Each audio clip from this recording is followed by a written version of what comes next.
101.5 FM and 1050 AM, the stations that leave no listener behind.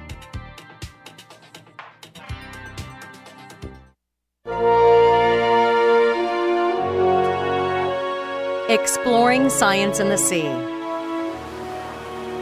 If you ever decide to walk America's coastline, you better make sure someone's taking care of your dog. It's going to take a while.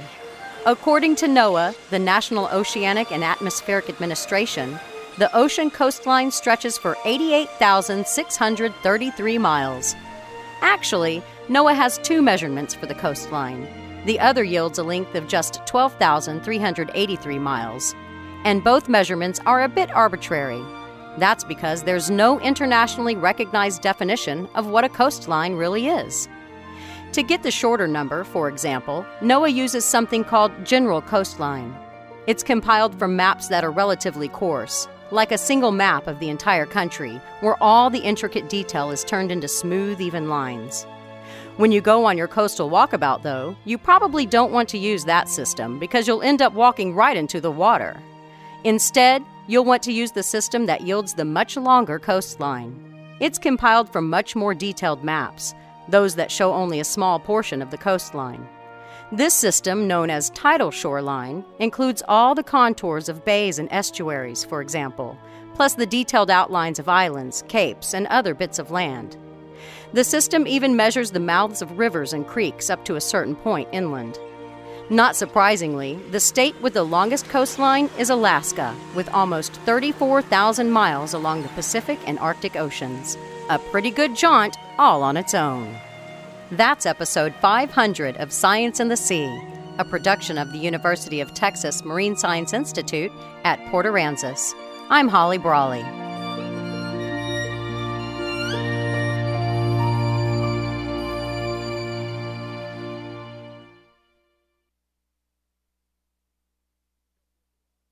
Oh, no. Out of toner.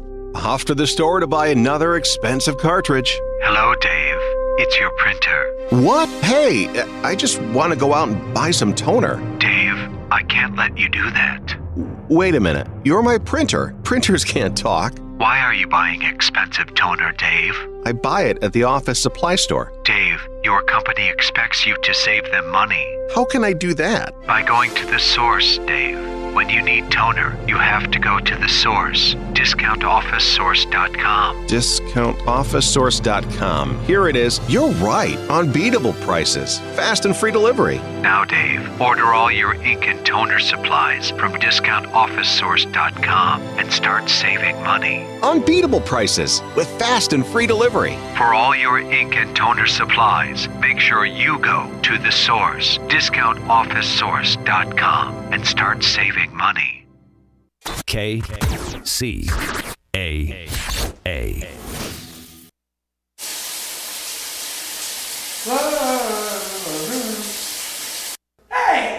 What the? Honey! The water just stopped in here. They turned it off because you're wasting water. What? What are you talking about? You know. Because you know it's all about that drought, no water. It's all about that drought, no water. It's all about that drought, no water. It's all about that drought, drought. Yeah, it's pretty clear, we're really short on blue. It's time to save it, like we're supposed to do.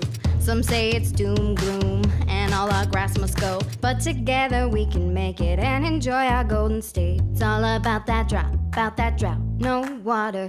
It's all about that drought, From the mountains to the desert, to the oceans, to all across America, and back to lovely downtown San Bernardino. Good afternoon, space travelers. I'm Bobby Neutron, along with my sidekick, Ace Rocketeer Captain Astro Blaster. Oh, wait a minute. That's our other show. Sorry. Let me try it again. Hi, I'm Lawn Masters, along with. No, that's our other show. I'll get it right. Hi, I'm Rob Starr, along with, and it's our wonderful. I didn't get to that part yet. The tactful, talented, tedious, thoughtful, thorough, tidy, trusted, truthful, traditional, and just overall terrific. The Sultan of Sprinklers, Mr. Mike Barron.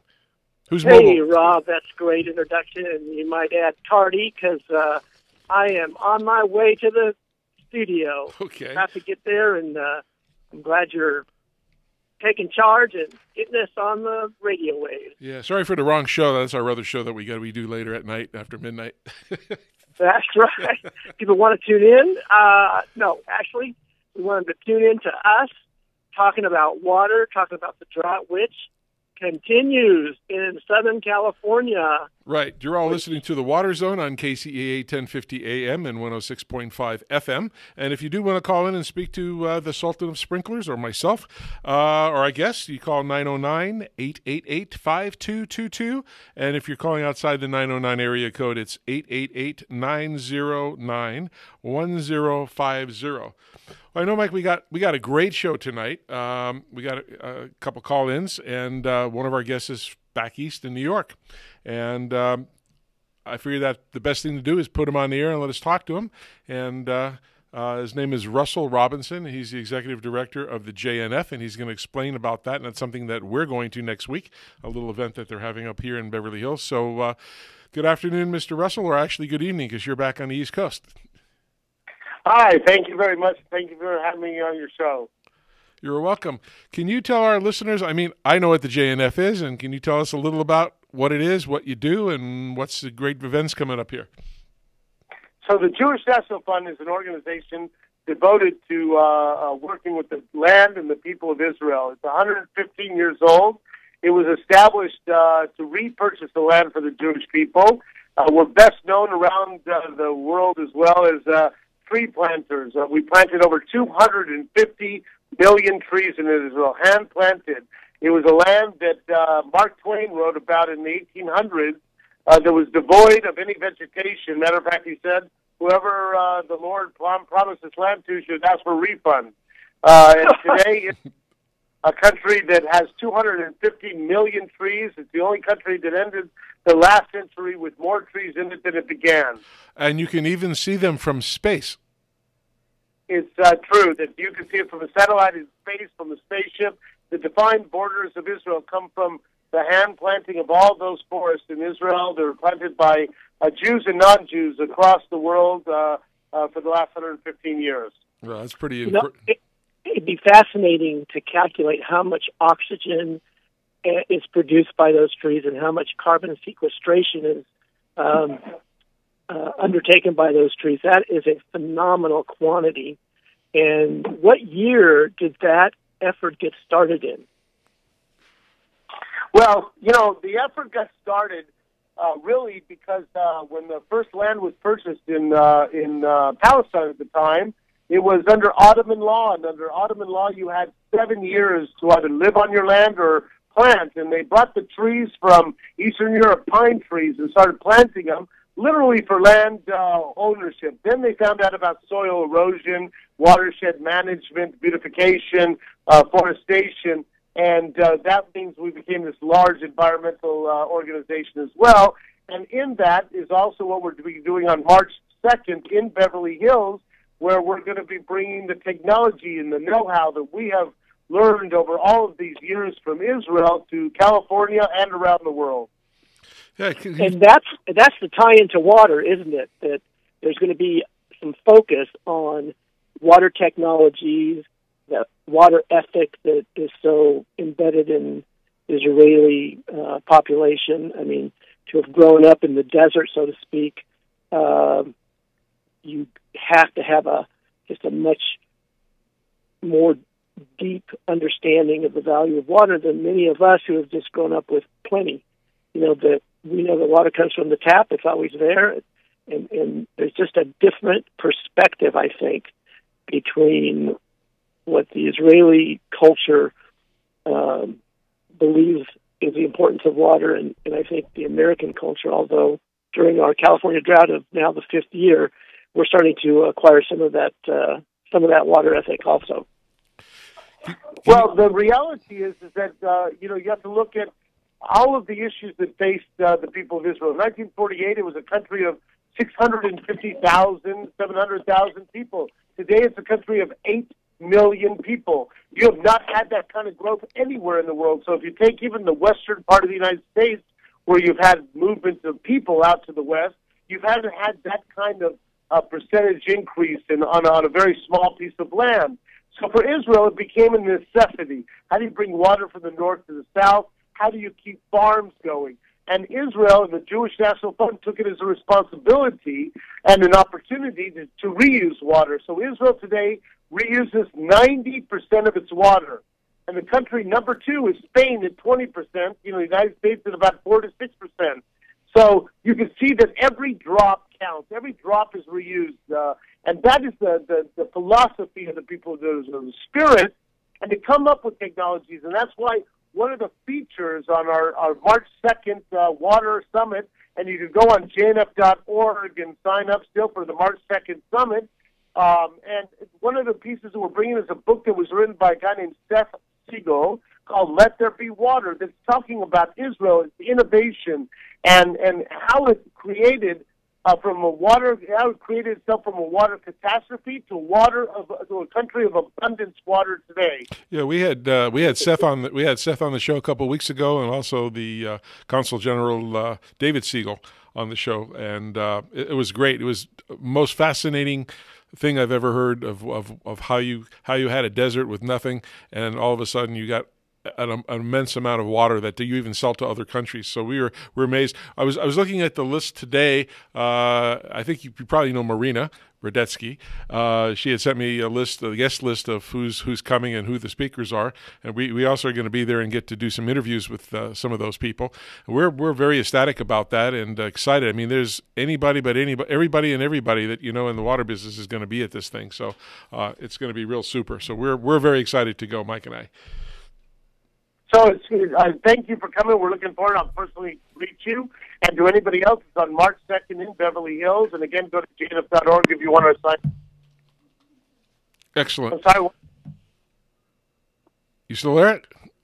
Yes. Yeah, so, okay. Sorry. At our Water Summit, what we're trying to do is exactly what you said. Bring the Israel know-how technology and bring the idea of the crisis that we face in the United States and around the world on water and how we can reverse it, how a little country in Israel full of desert, but a growth of population, a growth of water use, all of the issues that face us. It's not the population that grew to Israel that was living in tents. It's the population that grew in Israel utilizing toilets and flushing water and brushing their teeth and doing all the things that we do in a Western civilization. So it's a high water use of trying to create farmland and to feed their people and to export food.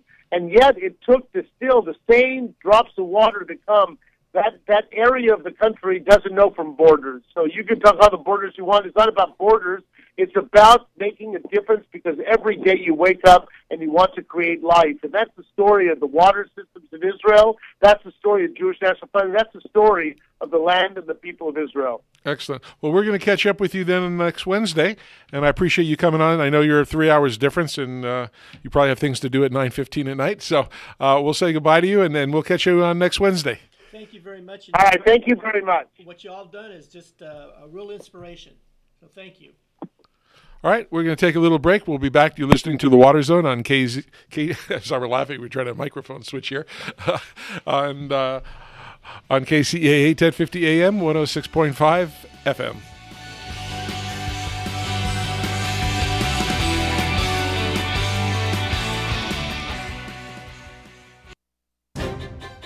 Are you looking for the right place to purchase your landscaping items? Well, come see us at Hydroscape.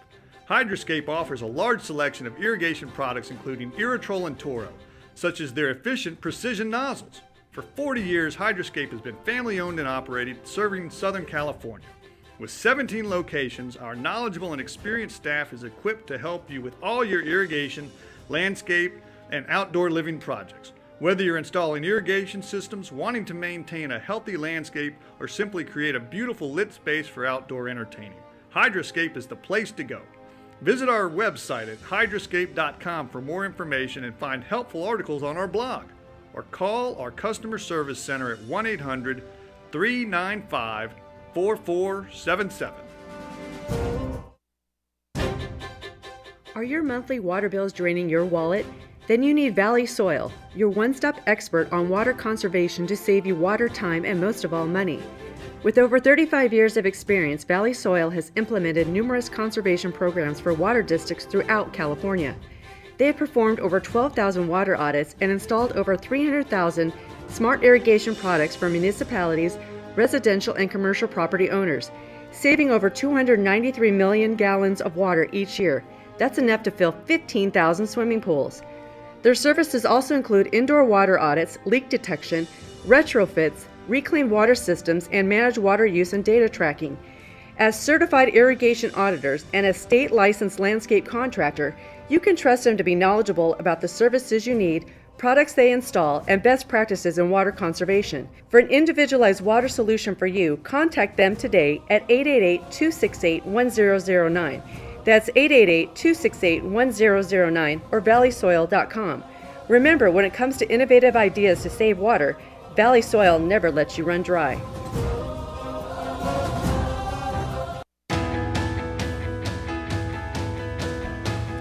Hey, welcome back to the Waterzone on Thursday afternoon with Mike and Rob. Hope everybody's having a great day. We got an excellent guest now. He's kind of one of my favorite guys that we like to talk about, and we've gotten to meet him and work with him, and he's just a super guy. Good background. It's the California Secretary for Natural Resources, John Laird, and he was appointed the California Secretary for Natural Resources by Governor Brown on January 5th, 2011. He spent 40 years in public service, including 23 years as an elected official. He was a city councilman up where he lives in the past the Bay Area, and Michael will give you a little thing about that. And he was a mayor for a couple of years, and then he went into the assembly for a bunch of years, and now he's the California Secretary of Natural Resources. He's made lots of different things in climate change adaptation, water conservation, supply reliability, enhanced relationships with tribal governments, state parks access, farmland conservation, and ocean sustainability, among other top issues. And as Secretary, he provides administrative oversight to 30 departments, commissions, councils, museums, boards, and conservancies, and sits as a member of 16 conservancies, councils, boards, and commission with the purview of the agency. And yet, he had time to meet with us, and I appreciate that. And I think that just demonstrates his commitment to doing what's necessary to conserve water, to reduce outdoor water use, to really manage our California resources in a smart and intelligent way. You know, what impresses me so much about John Laird is that he doesn't wait for a crisis to drive action. It seems like in each of the droughts that have occurred in California, he's preceded those droughts by 3 to 4 years with legislation designed to prepare for droughts. And he was the famous guy that did AB 1881. Yeah, and before that, he did several different pieces of legislation. This gentleman has actually authored something like 82 different pieces of California legislation, and he has focused on natural resources within the state of California in all this effort. So, well, let's bring him on. Okay. It's a pleasure to be here. Thank you very much. I'm really excited about this opportunity because we both are. Not only have I listened to you speak in the past about water issues and natural resources in the state of California, but it turns out in doing some research about you that I was a freshman going into UC Santa Cruz the year you were a senior, back in 1971-72. He's only 29, so don't make him older.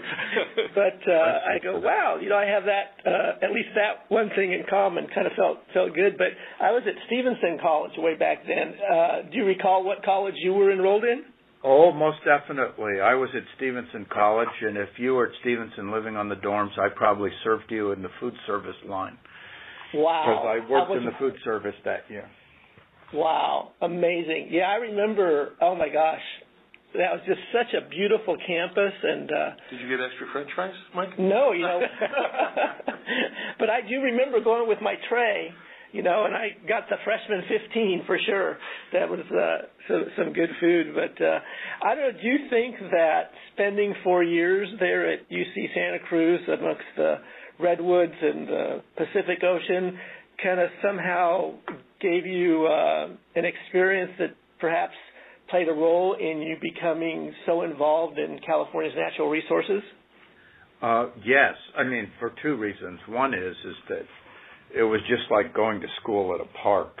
And I remember we would have classes outside in the spring, and you'd sit there and look down from the campus across the Monterey Bay to Monterey with this breathtaking view, and you were in the redwood forest and not far from the ocean. It was an amazing thing. But the other reason it probably helped is when I was a senior, they gave you a choice in the politics department. You could take comprehensive examinations where they would bark questions at you for half a day on political theory, or you could write an undergraduate thesis. So that was no choice for me. I wrote an undergraduate thesis, and I wrote it on the history of water development in California, and lo and behold, here I am. Wow. Destiny. I don't know, that just... I gave the commencement in my mind speech. Explain kind of the multifaceted approach you've taken to water issues during the drought and during your tenure over the many years in the state legislature.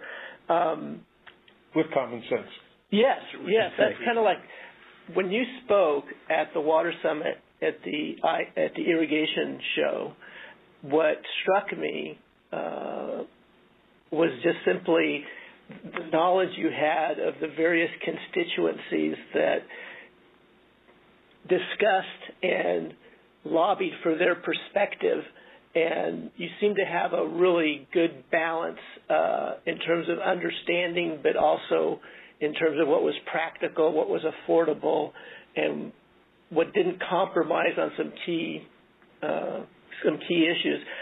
Is that a skill set that you kind of had since your experience at UC Santa Cruz, or is that something that's kind of evolved over time with the amount of years you spent in politics? Well, you have to develop that if you're going to survive. And to be really honest, in the 80s, when I spent 9 years on the Santa Cruz City Council, including a couple of terms as mayor, it was such a rambunctious scene that there was a 50% washout for most council members from the first term to the second. And you really had to learn how to balance competing interests, and you learn some age-old political adages that whoever might be against you on something one day could be your best ally the next, and so don't burn bridges and maneuver to try to get things done in the best way and with as many people in a coalition to do it as you can. And that really has served me well at the state level. And it's interesting because coming to the Capitol, when I first came into the legislature, there were people that came from urban areas where they might not be able to get in their daily newspaper. They could walk down the street and nobody knew who they were. And they might have a specialized urban issue. And I came from a place where I'd been on a transit board and a transportation commission and a water board and a city council and a community college board, and I'd run a HIV nonprofit. And so I was a generalist, and at the same time, a generalist where your handshake was your bond, and you had to get along with everybody to try to survive, and it was a perfect transferable skill into the Capitol.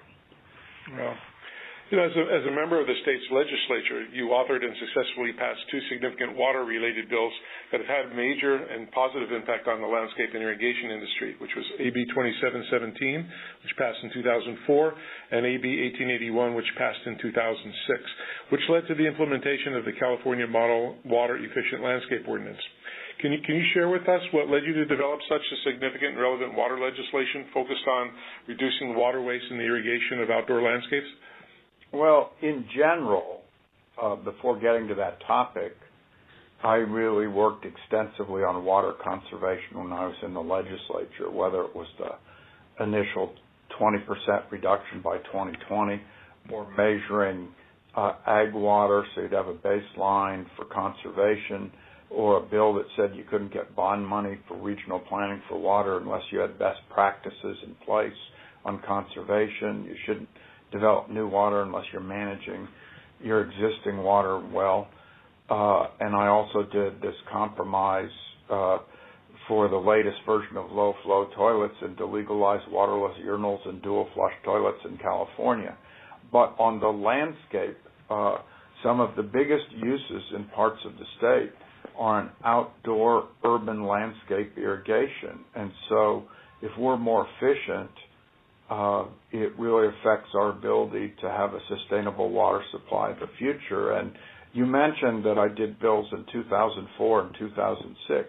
Well, the 2004 bill was to set up a stakeholder process to have every points of view try to work these out and see if they could get commonalities. 2005 was the year of that process, and 2006 was the year that I took the things that people mostly agreed on, moved them into a bill, and had it signed into law. And additionally, at the state level, there was a creation of a model ordinance for conservation and outdoor irrigation, but a requirement that over a certain time every city and county adopt their own ordinance so that they could, in a way that worked for them locally, do it. But if they didn't do it, the state ordinance would be imposed on them, and it was a way to empower local control but still make sure it happened. And then when we got to the drought, it turns out that the governor's executive order included that process again and revitalized it right at the time of the drought so that we could go back and try to enforce and revisit some of those things because it became necessary when water was cut. So it really was part of a broader view, but at the same time, and that one issue, people have been stymied for years, and people had argued for years, and it was a way to bridge the gaps and try to move ahead and get things done. But you think about, AB 325, kind of the predecessor to AB 1881, back instituted in 1992.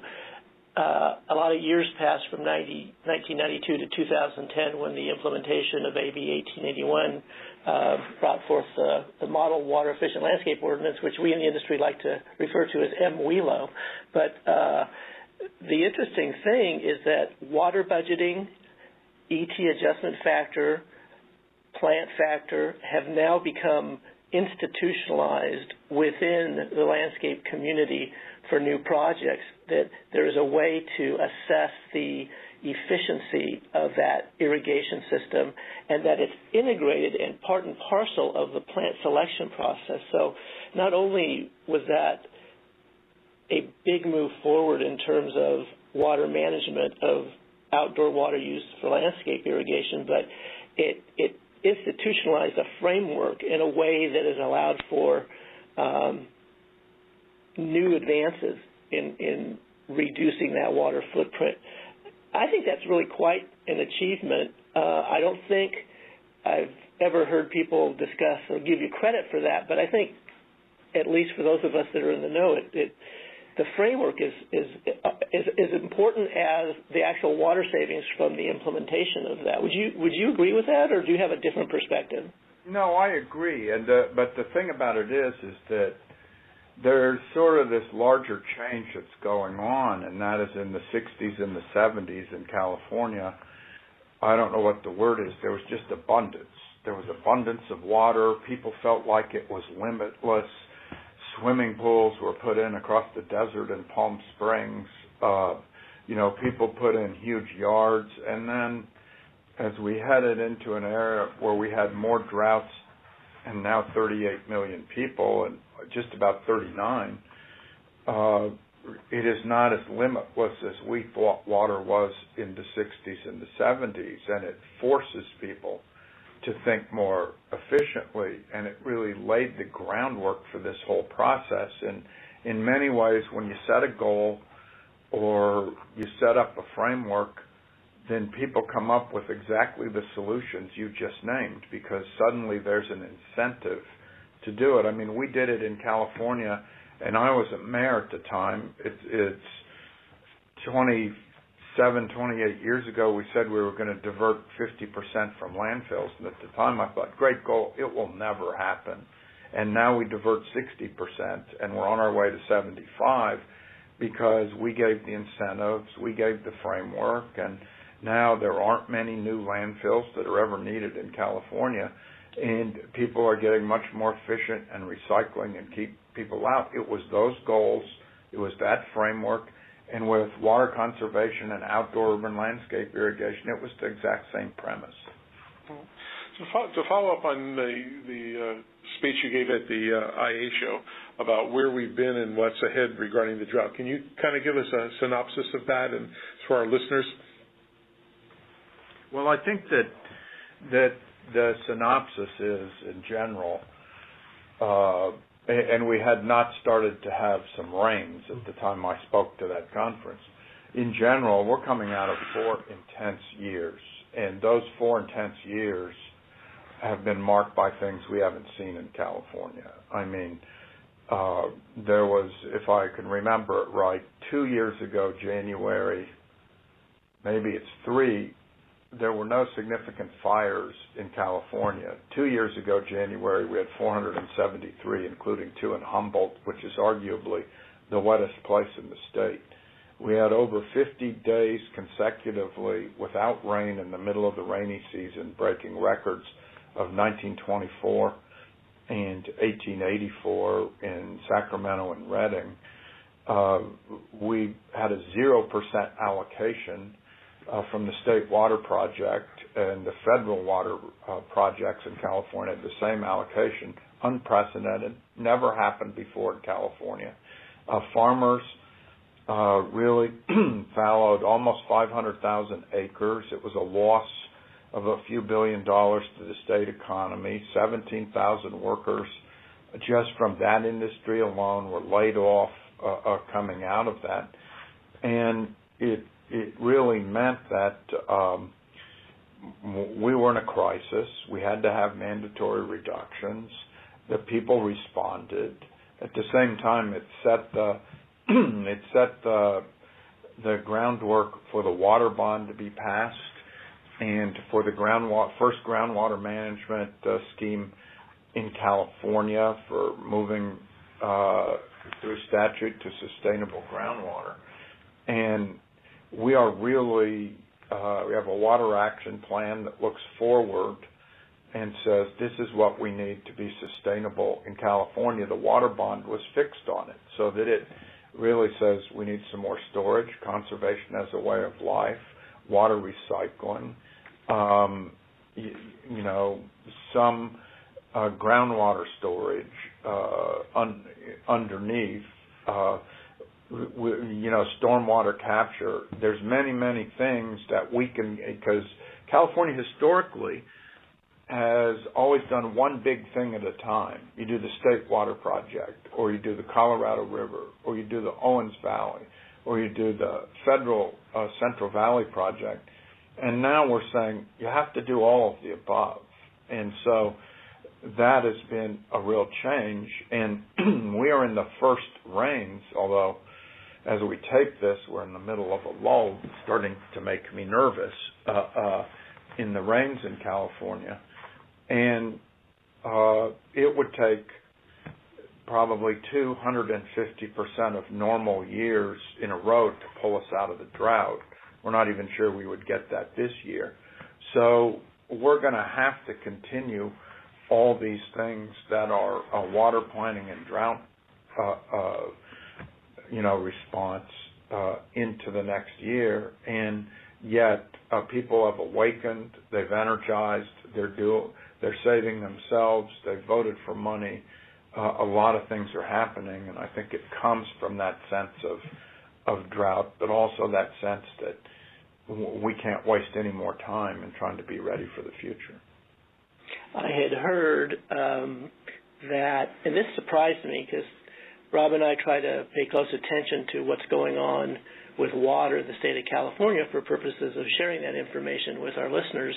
And it was that in the last 10 years, 2015 on back, that only in 2 of those 10 years has the state of California actually had its average historical rainfall or more, and that 8 out of those years we've had less than. Of course, 4 of the years was the drought, the historic drought, and as you said, we're not out of that drought. But when you think that the infrastructure, the California water infrastructure, was built for more than just 2 out of 10 years having average or above average rainfall, you're right. There needs to be continued effort, continued sensitivity to being as efficient as we possibly can and continuing to invest in all of the above.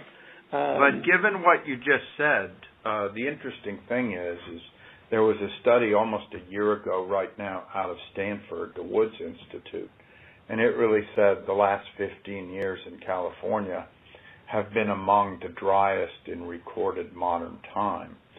Wow. And they are markedly different from the preceding years. And one of the scientists affiliated with the study actually said,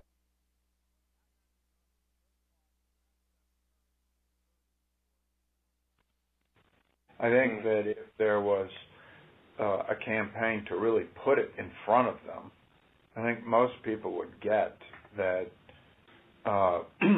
that is an important piece of legislation. It's something that we should do.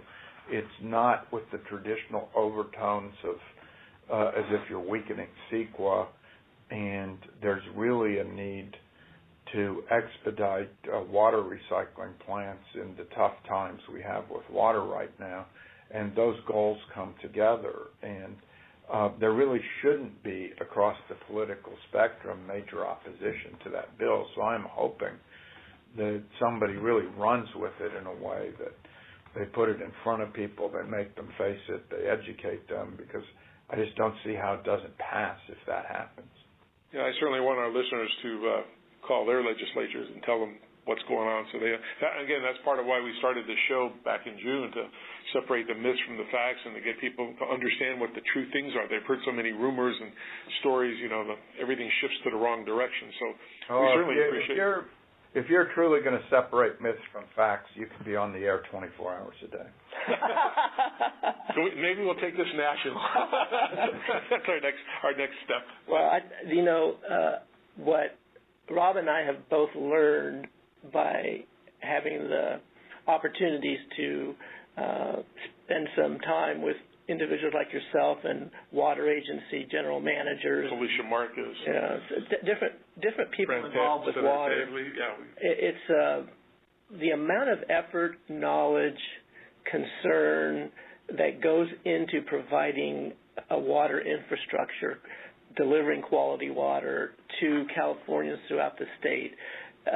I've just been taken back by just how it appears to me to be very sincere effort, very smart people thinking, coordinating, sharing ideas, and it's really something, especially in light of what's happened in Flint, Michigan, which is just I don't know. It's hard to put a word on it other than catastrophe, but I just we just are so spoiled in California with respect to, at least in urban communities, in large urban communities, with the quality of water and the quality of service. In the past has been, we've just gotten so spoiled by a very efficient water agency consortium, so to speak. And I don't know if there was something that you wanted to share. Well, just with what you were just saying, the interesting thing in California is, yes, we're spoiled because when you get 25 million people get water that originates as melted snow and comes through the system, there's a certain amount of purity, there's a certain amount of water quality that exists. The thing about it is, though, is we can never take it for granted. Just as they had the problem in Flint, Michigan, as you jam more and more people into California, you always run the risk of some kind of urban interfaces. And, I did research in my home territory once, 30 years ago, when I was on the city council, about why certain water systems were abandoned toward the big one, and they were abandoned because there was urban development in the watershed, there was urban runoff, water purity wasn't the same, and we've been very lucky to obtain and protect the watersheds around some of these reservoirs in ways that we know we're getting pure water and it's not been threatened. And so but we always have to be vigilant. There's always a chance, and I think, the Flint, Michigan situation is as tragic as they come. It is just awful, and there's some negligence that appears to have happened in there. But, you have to be vigilant constantly. You always have to make sure that won't never happen. You always have to protect the public's interest. You always have to know that the water quality is at a standard that you'd want your kid or your niece or nephew or your neighbor's kids to feel safe drinking. And so I'm sure that there are many people in the California water world that hold that truth close to them all the time. And you're with a public trust, and you always have to remember it. That's definitely impressed me in talking to the various people associated with water production in the state of California, is that sensitivity and that holding it as a trusted honor. It's almost like it's their personal responsibility to make sure everything goes right. So, well, we certainly appreciate you coming on the show.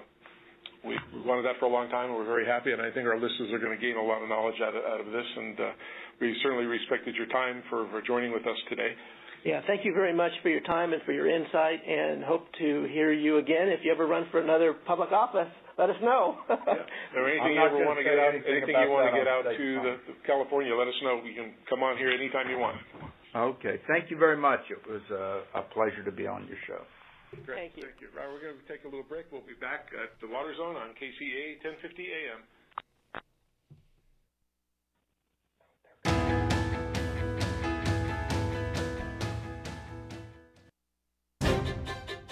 Are your monthly water bills draining your wallet? Then you need Valley Soil, your one-stop expert on water conservation to save you water, time, and most of all, money. With over 35 years of experience, Valley Soil has implemented numerous conservation programs for water districts throughout California. They have performed over 12,000 water audits and installed over 300,000 smart irrigation products for municipalities, residential, and commercial property owners, saving over 293 million gallons of water each year. That's enough to fill 15,000 swimming pools. Their services also include indoor water audits, leak detection, retrofits, reclaimed water systems, and managed water use and data tracking. As certified irrigation auditors and a state-licensed landscape contractor, you can trust them to be knowledgeable about the services you need, products they install, and best practices in water conservation. For an individualized water solution for you, contact them today at 888-268-1009. That's 888-268-1009 or valleysoil.com. Remember, when it comes to innovative ideas to save water, Valley Soil never lets you run dry.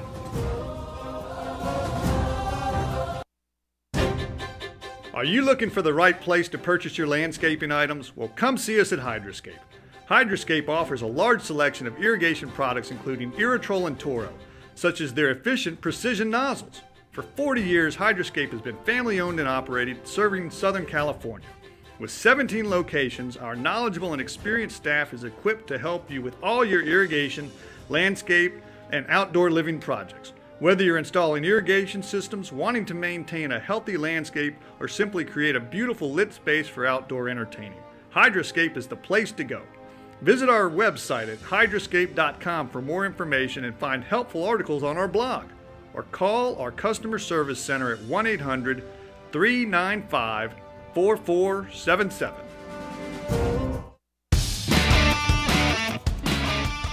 Hey, welcome back to the Waterzone with Mike and Rob. Hope everybody's having a great day. Just to give you an update, on the 1st, or actually the show on the 3rd, we're going to announce the winner of the contest that we had for wherever you live. You called in, you left a number, you told us how much rain for February. Remember that? Yeah, I remember suggesting to take into consideration that in February of 1998, the last El Nino, it rained 23 inches in Southern California in February. But that'll be a wrong answer, right? That'll be like to the 10th power or something, because I think we've gotten less than 1 inch. We have a new low in Southern California. Well, the lucky winner is going to win a gift certificate, and depending on what city they live in, they'll get something a little extra, and we'll have to go through that. A case of water? No, got to preserve water. Okay. I never understood when we go to these things. You and I go to so many of these meetings and symposiums about water. Well, not so many that our boss would be upset. But, no, well, he wants us to go to those. Right, that's right. But it's amazing how much water they give out at those places, and that people drink a little bit of the bottle and they'd all leave it there at the end. Yes, except for the what's that? Southern Nevada Water Authority, the Water Smart Innovations. Yes. They do not hand out any water bottles, do they? No. They have kind of like the old style. You lay down on the ground. They put the hose in your mouth. Right. You kind of get in line, but no, they give you the little paper cups that's biodegradable, and then you get you put your water in there, and it's cold, and so they're smart about that. I don't know if they're going to start charging for that. Well, maybe they should, because water is a precious natural resource. Absolutely. They've done a good job in Las Vegas and what they've done with the water. They have. And especially when you look at all those hotels and all the landscaping stuff they have, it just looks nice. I remember the story that Pat Mulroy told about Steve Wynn when he wanted to build Bellagio, and the fact that he says, look, you just tell me what I need to do, but I want to have these fountains, these dancing waters out front. She says, you cannot have dancing waters. Not in Vegas. And he goes, you just tell me what to do. And they ended up coming in, and they do their own water treatment at that facility, and they used nothing but recycled water in there. And so they use just an insignificant amount of water. When you look at all of those hotels and how much little water they use, it's unbelievable. Well, and when you consider the kind of revenues that are generated and the employment that's there, they get big bang for the buck. Yes, they do. That's for sure. Well, I've got to tell you something. I got a chance to listen to Cynthia Barnett. She wrote that book. She's an author. She's an author, and she wrote this book, Blue Revolution. And she introduced me to someone who I had absolutely no knowledge about. And that person is by the name of... Did you tell your wife? I did. Okay. You're not in trouble. I'm not in trouble. And hey, Pam, he's not coming home with us tonight. That's okay. But this guy, his name is Luna Leopold. Ah. And he was really the country's first hydrologist. He was born in 1916. He passed in 2006 at the age of 90 years old. But when he joined the United States Geological Survey back in 1950, even before that, somewhere in the decade of the late 40s, he was quoted as saying, water is the most critical resource issue of our lifetime and our children's lifetime. The health of our waters is the principal measure of how we live on the land. And to be that forward-thinking, and back in the 40s and the 50s, this guy really was a pioneer about studying watersheds. How he actually wrote a book on how rivers are formed, the geological formation of rivers. His mother was Hispanic. His father was Leopold Luna. It was Aldo Luna. Nope, take it one more time. Aldo Leopold was the father, and he was really the first naturalist, conservationist that wrote and spoke about the need to have reverence for nature. And that translated to this reverence for the land. They came out of the Dust Bowl experience, where so many farmers' lives were ruined because of the drought. And that's what led to this Aldo Leopold working on crop rotation, studying soils to be able to do a better job of meeting the needs of the crops that were being grown by the farmers.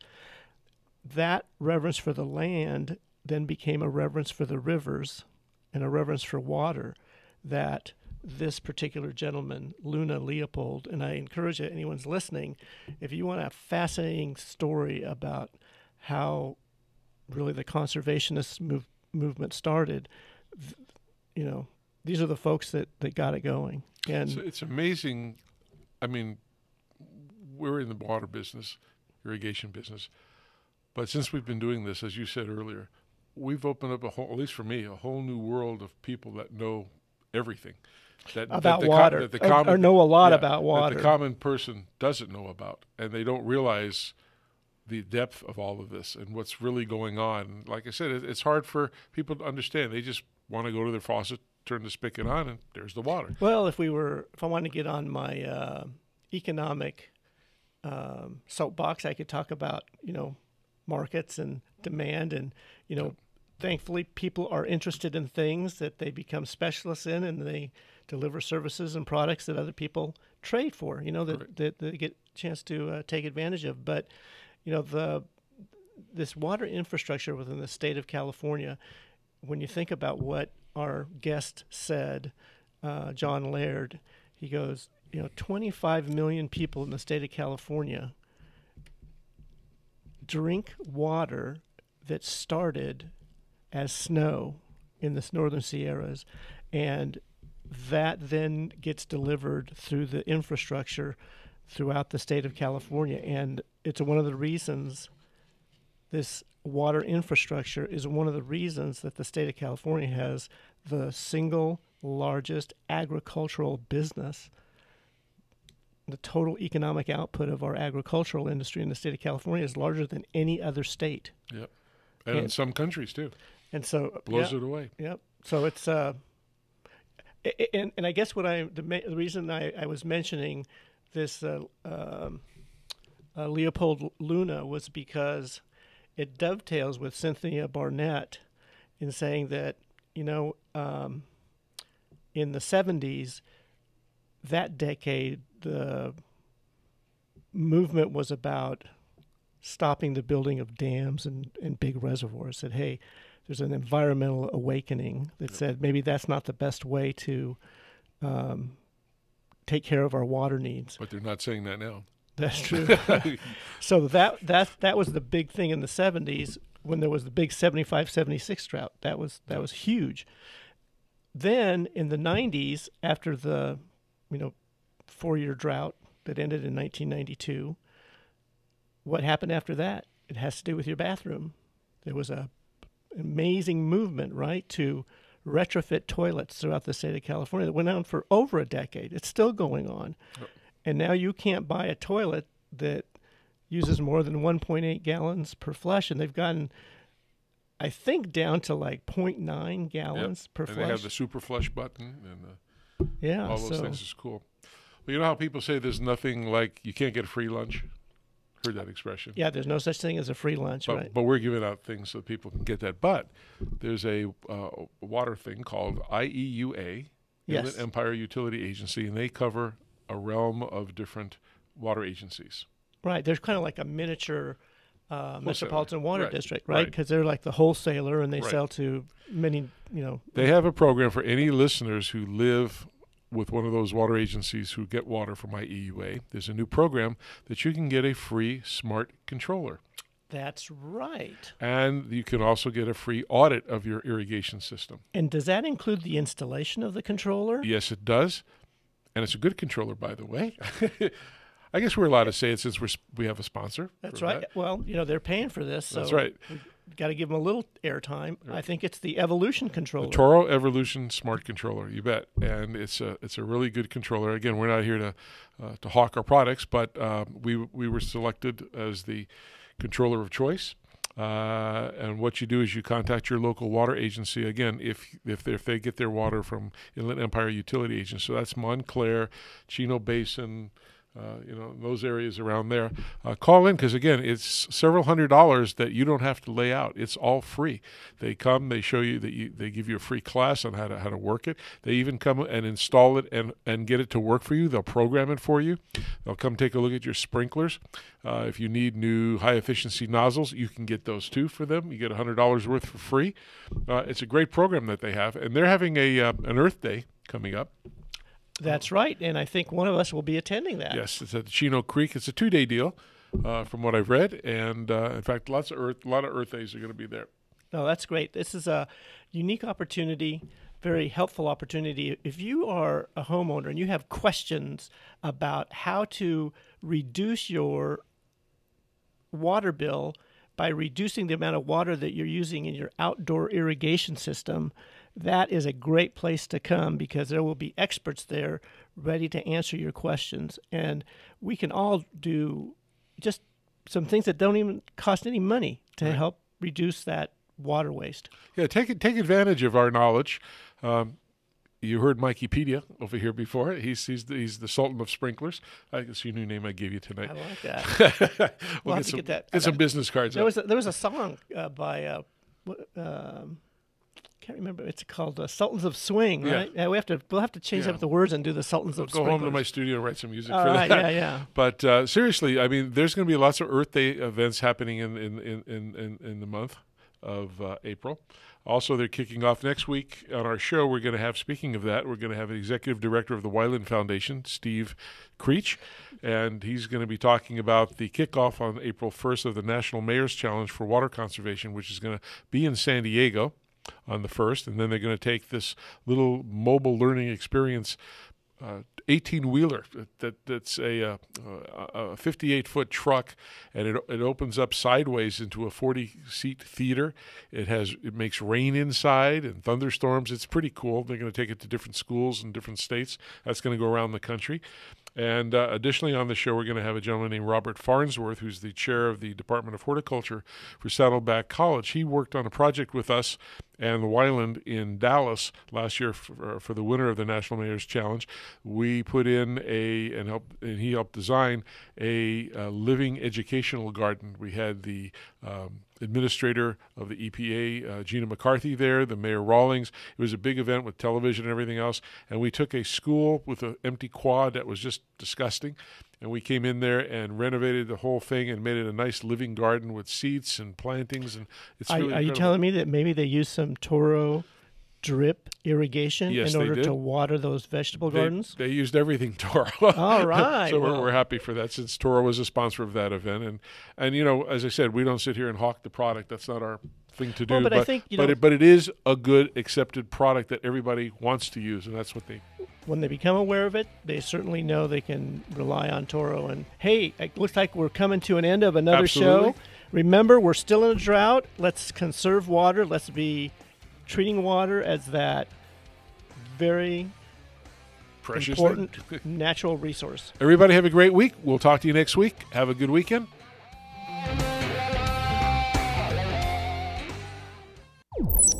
This is 1050 AM KCAA Loma Linda and 106.5 FM Yucaipa.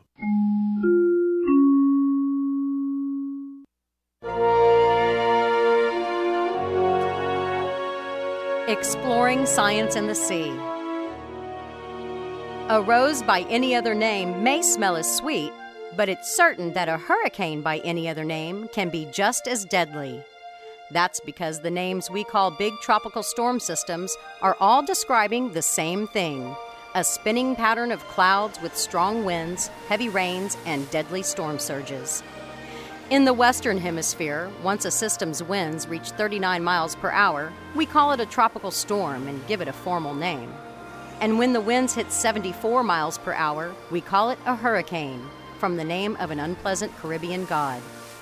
In other parts of the world, though, the nomenclature is a bit different.